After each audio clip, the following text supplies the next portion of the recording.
নমস্কাৰ মই ইতিমধ্যে হিন্দী পদ্ধতি নামৰ এটা Hindi channel Hindi YouTube channel বনাইছোঁ আৰু এই চেনেলৰ মাধ্যমে মই বহুতকেইটা হিন্দী বিষয়ক লৈ বিষয়বস্তুৰ ওপৰত বেচিকেলি ক্লাছ 6 to ক্লাছ 10 9 আৰু 10 টো হৈছে ইলেক্টিভ হিন্দী তেওঁলোকৰ বিষয়বস্তুৰ ওপৰত হিন্দী বিষয়ৰ সিলেবাসৰ আন্ডাৰৰ কেইটামান মই ভিডিঅ' অলৰেডি আপলোড দিছোঁ আৰু এই চেনেলটোৰ নাম দিছোঁ মই হিন্দী পদ্ধতি আৰু অকল সিলেবাসৰ ভিতৰতে নহয় হিন্দী বিষয়ক লৈ ইয়াৰ গুৰুত্ব ইয়াৰ প্ৰয়োজনীয়তা ইত্যাদি ওপৰত মই কিছুমান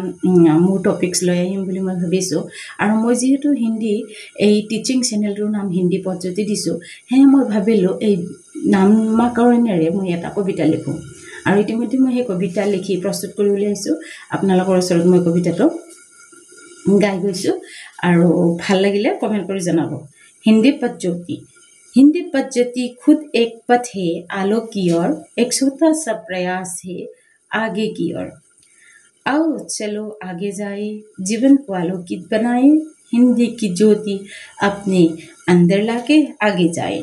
दुनियादारी की कुछ आगे जाकर खुद को पहचानना सीखे जीवन को आलोक से महकाए हिंदी है हमारा राष्ट्रभाषा मेरे मन में ही था ना तुम सबको है आगे ले जाना